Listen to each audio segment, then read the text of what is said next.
Welcome to the Inspirational Living podcast. If you are among the hundreds of listeners who have purchased our Majesty Self-Development Program, you might find today's podcast of particular interest because it helps explain the transformational power of gratitude and joy, mental states which play essential roles in our 7 key affirmations for self-growth. To learn more about the Majesty Program, please visit livinghour.org/majesty. To get 30% off your purchase, use the coupon code INSPIRATION. Now on to today's reading, which was edited and adapted from Thinking for Results by Christian D. Larson, published in 1912.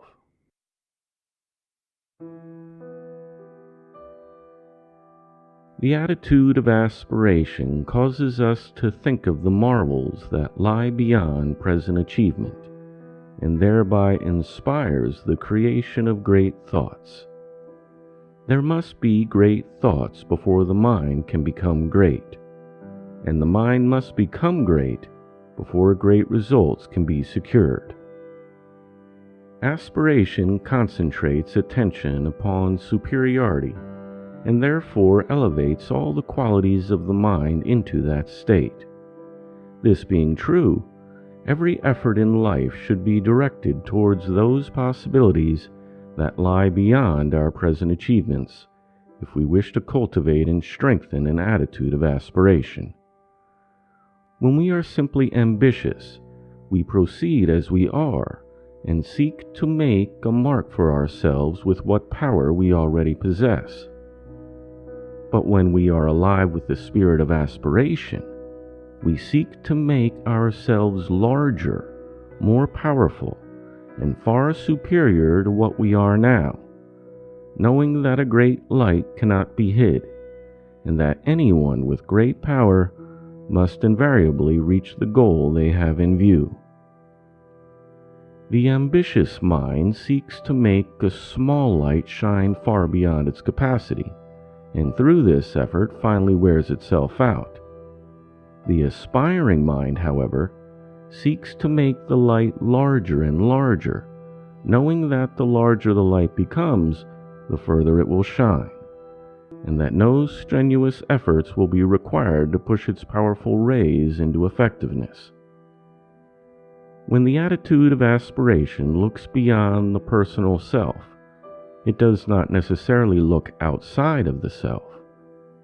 The purpose of aspiration is to enter into the possession of the marvels of the great within, because what is found in the within will be expressed in the without.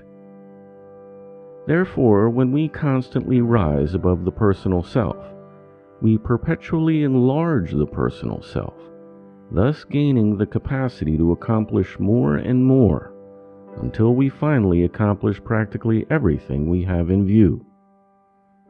An attitude of aspiration, therefore, should never leave the mind for a moment. We should, on the contrary, keep the mental eye focused upon the boundless possibilities that are within us, and deeply desire with heart and soul a greater and greater realization of those possibilities in practical life. The attitude of contentment may truthfully be said to be the twin sister of aspiration, and its important function is to prevent aspiration from losing sight of what has already been gained. When contentment is absent, the present seems more or less barren, and when aspiration is absent, the present seems sufficient.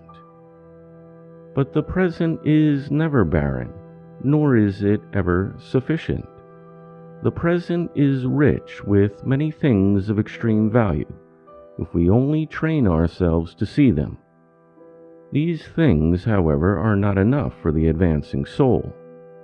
Greater things are at hand, and it is our privilege to press on through the realization of those greater things.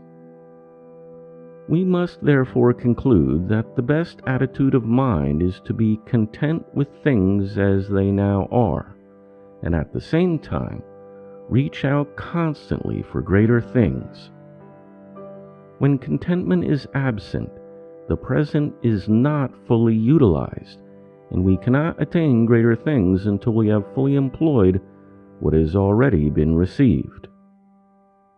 When aspiration is absent, the present is used over and over again like the air in a closed room, and the result is mental stagnation, to be followed by failure and final extinction. When we look at this subject from another point of view, we find that the mind that is not content cannot be developed, nor can such a mind make the best use of the powers it may now possess. Every moment, therefore, should be filled with contentment and perfect satisfaction, and every moment should also be filled with a strong desire for still greater achievements. In such a mental state, where contentment and aspiration are combined, we shall find life to be a continual feast, each course being more delicious than the last. We shall also find such a life to be the path to perpetual growth and continuous joy. To cultivate a state of contentment, we should live in the conviction that all things are working together for good, and that what is best for us now is coming to us now. The truth is that if we are trying to make all things work together for good, and live in the faith that we can, we actually will so order things in our life that all things will work together for good. And what comes to us every day will be the very best for us that day. When we live, think, and act in this manner, we shall soon find that the best is daily coming to us, and that the best of each day is better than that of the day before. The result will be perfect contentment, and the placing of life in that position where it can receive, in the great eternal now, all that the great eternal now has to give. In short, when we so live that we permit the present moment to be filled with all the riches that it can hold, then we shall have the contented mind, and the ever-growing mind, the mind that is proverbially described as a continuous feast. The attitude of gratitude is closely related to that of contentment, and is one of the greatest of all mental states, and the reason why is found in the fact that no mind can be right, nor think constructively, unless it is filled with the spirit of gratitude. The fact is that new life is coming to us every day, and with it, new opportunities. Every moment, therefore, is richer than the one before. But if this coming of new life and new opportunities does not add to the richness and value of our own personal life, there is a lack of gratitude.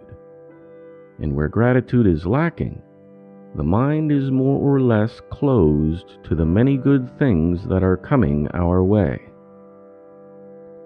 The grateful mind, however, is always an open mind, open to the newer, the higher, and the better, and therefore invariably coming into possession of more and more of those things. The entire human race is moving forward with the stream of continuous advancement. Better things, therefore, are daily coming into the life of each individual. If we do not receive them, the reason is that our mind is more or less closed on account of the lack of gratitude. So let us remember that the mind must be grateful for everything in order to be open to the reception of new things and better things. We simply cannot receive better things unless we are truly grateful for that which we already possess. This is the law in this matter, and it is a law that will stand up to the most rigid analysis. To give thanks, therefore, with the whole heart for everything that comes into life, and to express constant and whole-souled gratitude to all the world for everything that is good in the world, this is the secret through which we may open the mind to the great cosmic influx. That influx that is bringing into the life of every individual the richness and the power that a complete life has in store for every individual. But in order to be grateful in the best and most perfect manner, we must have appreciation. We must be able to see the real worth of that which comes into life before we can express the fullness and the spirit of the grateful heart. The attitude of appreciation is also valuable in another direction. When we appreciate worth, we always gain a higher consciousness of worth, and thereby make our own minds more worthy. To cultivate the mental state of appreciation, we should eliminate all tendency to fault-find, criticize, and the like, and we should make a special effort to see the worthy qualities in everything and everybody with which we come in contact. The result of such a practice will not only be a better appreciation, with a deeper insight into the superior qualities of life, but also the building of a more wholesome mind. Realizing the value of appreciation, we should, whenever we discover a lack of appreciation in ourselves, proceed at once to remove the cause. We shall not hesitate in doing this when we find that a lack of appreciation also tends to give the mind a false view of things, thereby preventing the acquisition of the best that life has in store.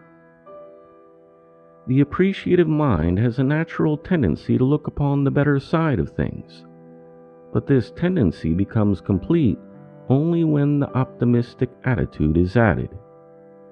To be optimistic does not mean to think that black is white, or that everything everywhere is all right.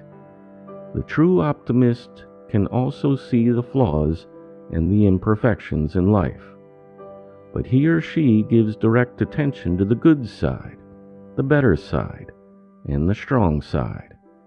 And having this larger view, they always know that the strong side is much larger and far superior to the weak side. The optimist therefore never becomes discouraged, because they know that failure and wrong are only temporary, and that the right finally wins every time. In addition, they know that they can aid the right to such an extent that the victory can be gained now. The pessimist lives in the false and does not see things as they are. Their conclusions are therefore worthless. For this reason, we should never pay any attention to the words of the pessimist, as we shall be misled in every instance if we do.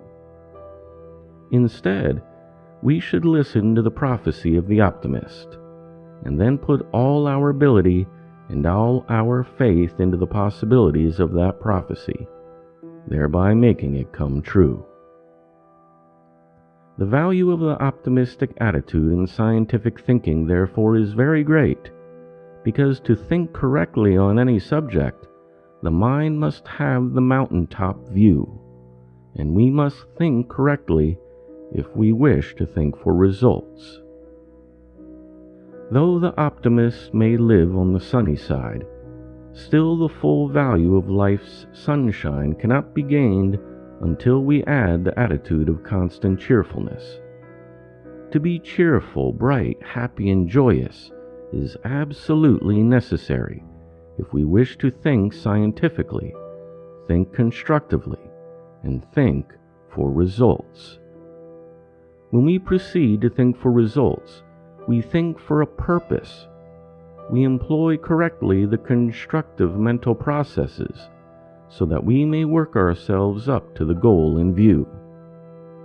Growth and development, therefore, must take place all along the line of action, but no mental growth can take place without mental sunshine.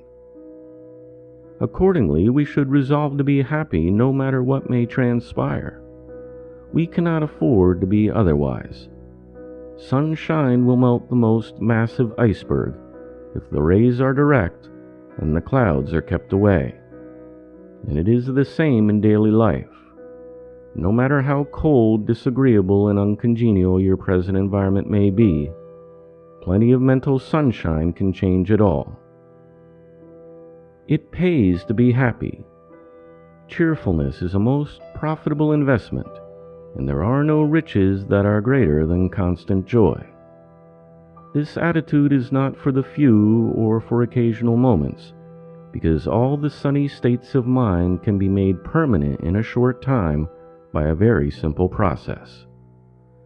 Make it a practice to go to sleep every night with cheerfulness on your mind and with a feeling of joy in every atom of your being.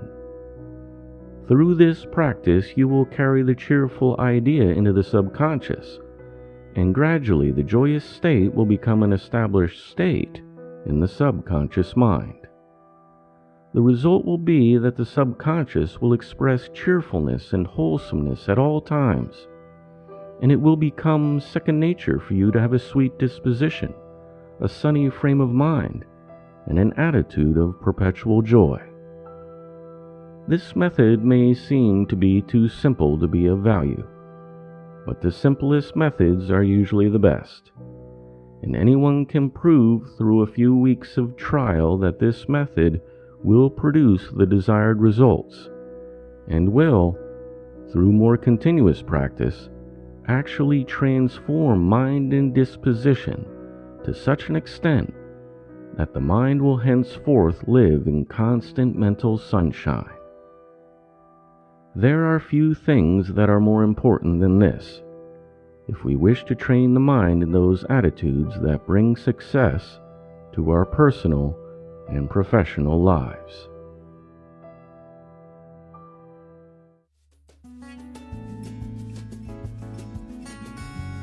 The Inspirational Living Podcast is a production of The Living Hour. For free transcripts, please visit livinghour.org. To get 30% off our Majesty program, please go to livinghour.org/Majesty and use the coupon code INSPIRATION. Thanks for listening. I look forward to talking with you next time.